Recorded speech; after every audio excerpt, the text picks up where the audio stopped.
Hey everyone, Spopes here. Crafting gear in the Elder Scrolls Online can seem complicated at first. Well, actually, it is complicated, but the goal of this video is to make it seem as simple as possible. Whether you're a brand new player who's never crafted before, or a crafting expert, my goal is to provide you with a simplified guide that will make the whole process easier. Starting with the difference between craftable sets and those you can reconstruct from your sticker book, we'll go on to what traits are and how to research them, how to enchant glyphs, and what it means to level your gear all the way up to legendary. I'm going to have a series of pro guides on crafting coming out in the future, but this guide is meant to help beginners and casuals figure out what to do once you reach CP 160 and you're ready to craft the most powerful gear in the game. Thanks so much for watching. Please do take a moment to subscribe if you haven't already. Once you get used to it, crafting gear in ESO does get relatively easy. Almost all the gear you can make in the game, you produce one of two ways. Either at the Transmute Station over here, or at set crafting stations, which are scattered throughout Tamriel, or sometimes consolidated into just one Grandmaster Crafting Station if you have a dedicated enough guildmaster. That's all pretty simple, but once you throw trait researching and glyph enchanting into the mix, the whole process can seem a lot more complicated, plus the fact that you have to upgrade your gear all the way up to gold or legendary level for it to be the most powerful. While I'm going to cover most matters of importance in this video, by the end you'll realize we've only touched the tip of the iceberg and there's still so much more to learn. First, let's take a look at the Transmute Station. There's one of these that everyone can use in Clockwork City, but it's also a furnishing for your house that most guildmasters have invested in.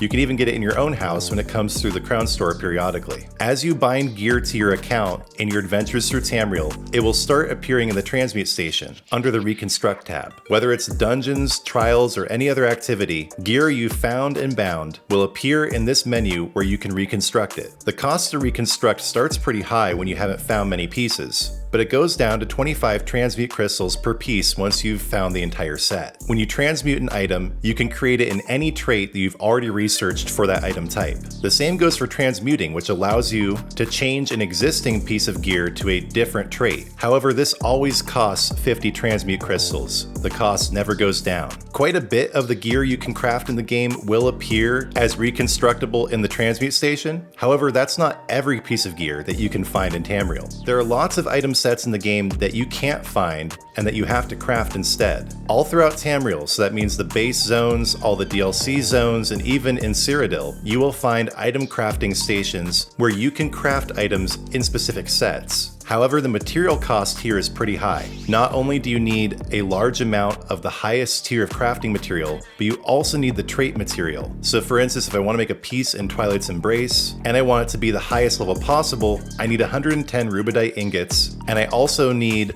one trait material for the trait I choose. If I want to do Nirnhoned, for instance, I need one potent Nirn crux, and those are relatively expensive. As a quick tip, one way around this is you can craft gear in any trait, and then take it to the Transmute Station to transmute it into the desired trait. This costs 50 Transmute Crystals, but that might be a lot cheaper than going and getting a potent Nirn crux, for instance. At the Transmute Station, gear always comes out in purple or epic quality. When you craft an item here though, it comes out in common quality and you have to level it all the way up to legendary if that's your end goal. Whether you're reconstructing, transmuting, or crafting, you'll need to research the trait in the item type that you're creating if you want to make it in that trait. So for instance, I've researched Nirnhoned on axes, which means I can craft it in this trait. I can also change any axe I have to Nirnhoned in the Transmute Station for the same reason. But if you haven't researched it, it's a no-go, which is one of the reasons that researching every trait on every item as early as possible is so important. As you research more traits, the process takes longer and longer, but you can speed it up with research passives in your crafting skill lines, such as carpentry, which puts a hard limit on how long it can take to research a trait and also speeds the whole process up considerably.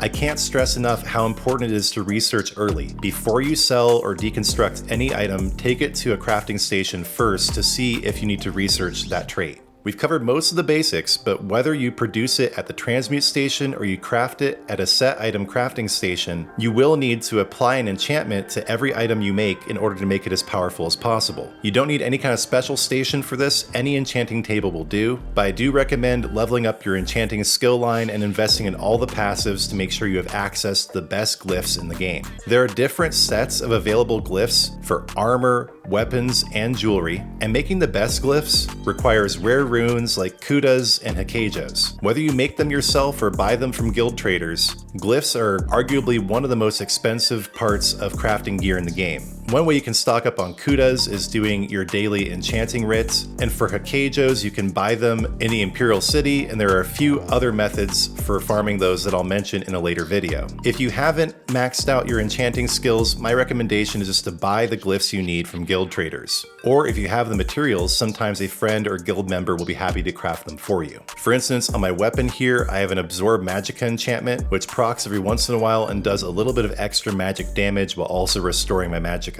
That's one of the best weapon glyphs, but there are a lot to explore. We've covered how to make the items, how to make them in the trait you want, and how to apply enchanting glyphs. The last most important piece of the puzzle is how to improve the rank of your gear all the way to legendary. As I mentioned before, the Transmute Station by default spits out gear at epic level that you can choose to upgrade it to legendary at the station itself. Otherwise, and for craftable item sets, you'll do this by going to improvement. And then as you can see, once you have all the passes invested, it costs 8 of the related gold material to take an item from epic to legendary, which does result in a considerable power increase. At set item crafting stations, items are spit out at the lowest level common, which means that you'll need to take it from common to uncommon to rare to epic and then to legendary. Getting the appropriate passive in that skill line, so for instance temper expertise in blacksmithing does improve your chances. If you don't have this fully invested, there's a chance that you'll break the item instead of improving it. So again, if you don't have all these skills invested,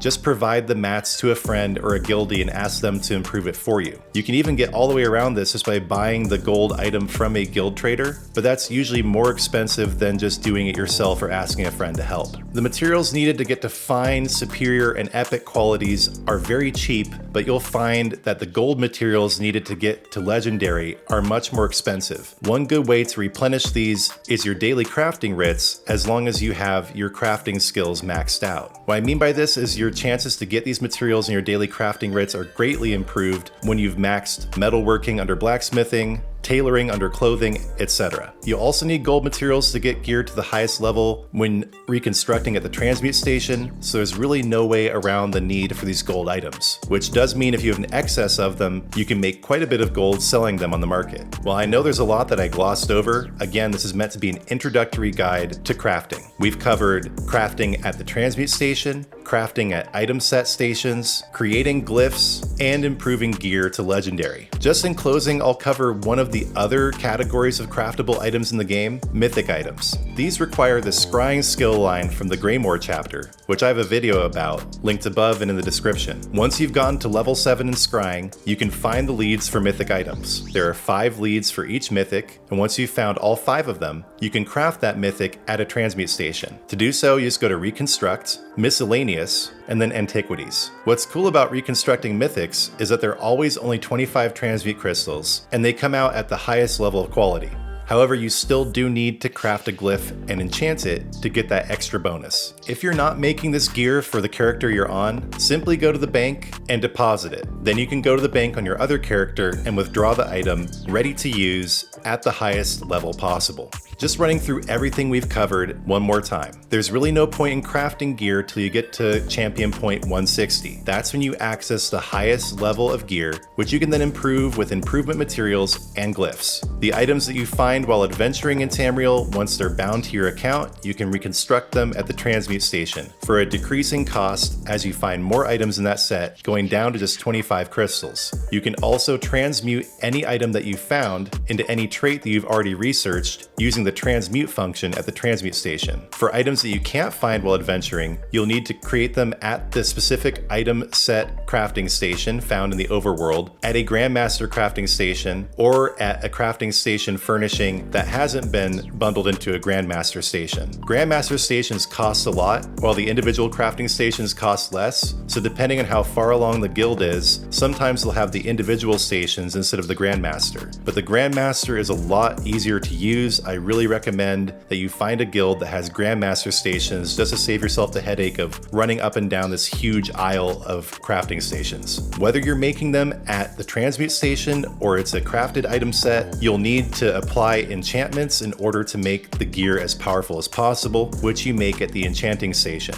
And then whether it's spat out at common level, at an item crafting station, or epic level at the Transmute Station, you'll need to improve that gear using gold mats if you want to get it to the highest level of legendary. I really appreciate you guys watching, and I hope this made crafting easier for you. As I mentioned at the beginning of the video, this is just the start of a whole series on crafting. Some subscribers have already come in with some pro wisdom that I unfortunately can't cover in the scope of this video, but I will in future ones, helping you dial in your crafting process even better. But if you were confused about the difference between the Transmute Station and set item crafting stations, if you didn't understand the importance of improving gear, if you didn't know how to enchant the gear, I really hope this video helped. Please do like the video and share it with others, and if you haven't subscribed yet, I really encourage you to. Please also join the channel as a member. I'm starting to put out members-only content, and that side of the channel will only grow as time goes on. If you join at the highest tier, I'm also starting to organize weekly Saturday calls for us all to get together and discuss life. If you haven't yet, please also hit the notification bell so you know when I have a new video. And if you have any video ideas about crafting or any other topic, please leave them in the comments along with any feedback on the video or the channel. I tried to make this video as concise yet informative as possible. If there's anything vital that I missed, please also leave that in the comments. I give all glory to God for the video, for my experience in ESO that made it possible, and I thank God for bringing you here today to watch it. Thanks so much.